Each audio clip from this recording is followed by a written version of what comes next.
കേരളത്തിൻ്റെ സ്വകാര്യ അഹങ്കാരം മുല്ലപ്പെരിയാർ ഡാം. ഇത് തേക്കടി റിസർവോയിലാണ് സ്ഥിതി ചെയ്യുന്നത്. മംഗളാദേവി ക്ഷേത്രത്തിൽ നിന്നുള്ള ഒരു ദൂരക്കാഴ്ചയാണ് നമ്മളിപ്പോൾ കണ്ടുകൊണ്ടിരിക്കുന്നത്. ഇതാണ് മുല്ലപ്പെരിയാർ ഡാം.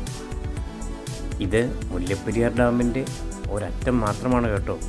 ഇനിയും അങ്ങോട്ട് കിലോമീറ്റർ കണക്കിന് നീളം കിടപ്പുണ്ട്. പക്ഷെ അതൊന്നും നമുക്കിവിടെ നിന്നും കാണുവാൻ കഴിയുന്ന പരിധിയിലല്ല.